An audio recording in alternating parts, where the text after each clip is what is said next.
A large Washington DC landlord is going to pay over $700,000 in fines after exploiting a rent control loophole that let them put Section 8 tenants into their units and not be under the obligations of the rent control program. I'm Tony, and this is Real Estate Investing and Landlord News.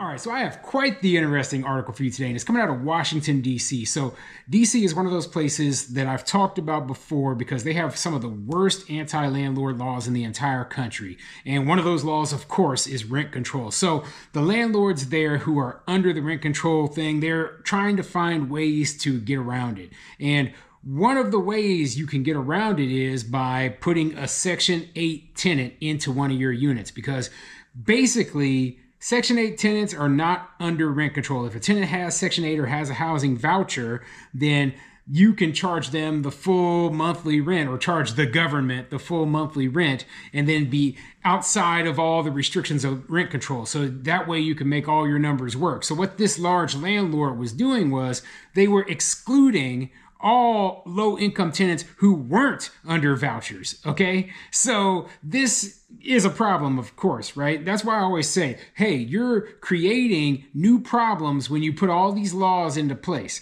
What do you think a landlord's going to do? We're going to do the thing that makes us the most money. Now, in a normal world, renting to Section 8 tenants is a good thing. I mean, according to them. Okay, they say, oh, well, these Section 8 tenants, they need places to stay. But for some reason, now it's bad. It's bad because you're getting around their rent control laws.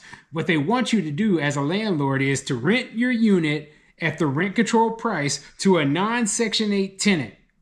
Okay, but you can't make any money doing that. And that's where the problem arises.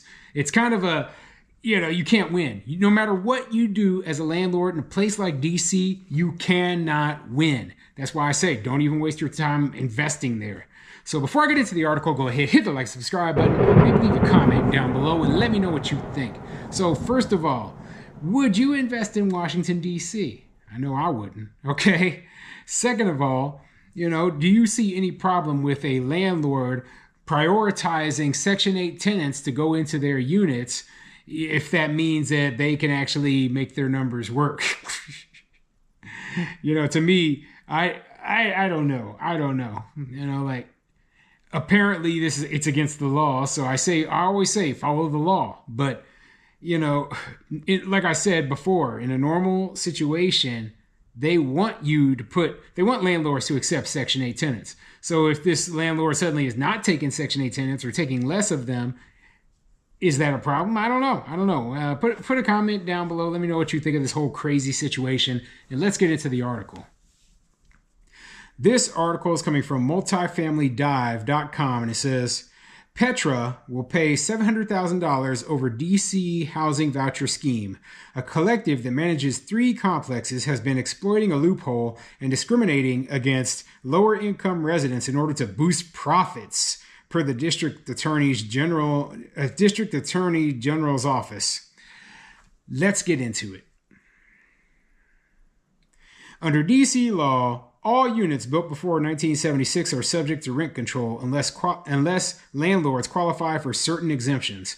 In a complaint filed in January, the OAG alleged that Petra deliberately excluded tenants without subsidies who have been eligible to rent at lower rent-controlled rates, and advertises apartments exclusively at the increased subsidized rates without disclosing the rent-controlled rates it was legally required to charge. Petra was found liable for not abiding by rent control laws at the following apartment buildings, which have more than 100 units combined. And I'm not going to read through the list of the units, right? But you get the gist of the whole thing, right? Basically, low-income tenants who would be under rent control, there wasn't even an option for them to go to rent, which is kind of funny when you think about it, because I know for a fact that there are apartment buildings that are 100% Section 8. They use special financing, etc. And I guess in this case here, this building was not 100% Section 8, but they were saying, hey, we're not going to advertise the rent control prices. We're not going to even rent at the rent control prices. Yeah, we're under rent control, but we can get around that by only renting to Section 8 tenants. So yeah, this is I'm not surprised that the landlords went about this method of trying to make their numbers work. I mean, it makes sense. So this is my real question. Going forward in the future, how do you prove that you're not still doing the same thing? You're never going to rent to a rent controlled or in a Section 8 tenant again? I mean, really? I guess if they put in their advertisements the rent control price, but they don't want to rent the unit at a rent control price, like, what is the solution to this? And, here's the other question. At the rent control price, do the numbers work at all? If they don't, well, this is a losing deal. This is, basically this landlord's going to have to figure something out, sell the property or something, because this creates a whole, just a mess for this landlord. So, I can't say that I feel too bad for them because, they broke my first rule, which is don't invest in a place that treats you like this. But, considering that these are more sophisticated landlords and, not small landlords such as myself, they thought they could take that risk and they lost in this case. Okay. So, maybe there's some other loophole they can try to exploit, right? Anyway, let me continue. The Attorney General will not tolerate income-based housing discrimination that further limits affordable housing options in D.C., said Beth Mellon, Assistant Deputy Attorney General and Senior Counsel for Housing Protection and Affordability, in the release. Petra illegally exploited the district's housing voucher program for profit, taking advantage of D.C. taxpayers as well as tenants without vouchers in need of affordable housing, including seniors and people with disabilities on fixed income, Mellon said. Today's settlement both holds Petra accountable and ensures that more Washingtonians can access affordable housing, right? And so, and this is, like I said, it's hard to argue that, oh, well, they were hurting anyone because they were providing housing to people still. I mean, were they exploiting the voucher program? They weren't charging the voucher program any more than it would normally be charged, okay? They were charging it the exact same. The only thing was they were only renting the voucher people, voucher holders. So is that an issue? I don't know. I guess according to their law, it's an issue. I personally don't see anything wrong with it. I actually know landlords who only rent to Section 8 because there's no such law that exists in other places, okay? Where this says, well, you have to rent to everybody. You have to abide by these rent control laws. No, you can basically rent to whoever you want where I live, okay? If you only want to rent to Section 8 tenants, you could do that. But there's no rent control here either. So, this is an issue that's created by too many laws, too many rules, and too many regulations. And, the landlord just got caught up in it. And I guess paying that $700,000 was easier than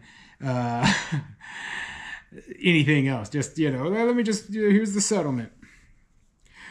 To resolve this litigation, Petra Management Group and its co-defendants will pay $700,000 to the district, publicly advertise all available rent-controlled apartments at rent-controlled rates. If any rent-controlled unit Petra owns, operates, or manages becomes vacant, Petra must post an advertisement for that unit at the lawful rent control rate, reform leasing and advertising practices at all of its DC properties. Petra will end its discriminatory leasing and advertising practices across all properties it owns, operates, and manages in the district. This includes the 3 properties originally named in the lawsuit and extends to Petra's entire DC rental portfolio. Provide fair housing training to staff. Petra must provide fair housing training to all its staff who provide property management or leasing services for its properties, and submit to 3 years of compliance monitoring by OAG. So basically, it seems like they got off easy, okay? So in my opinion, this is what's probably going to happen. Now, I'm not going to say this company's going to do this, but this is what I would do if I was a company, right? I would go through all their little, nonsense. And, the $700,000 they're paying to the district is a fine, because there's no real victim here. They can't really pay them off. So the district gets their little money and then they waste it on whatever, right?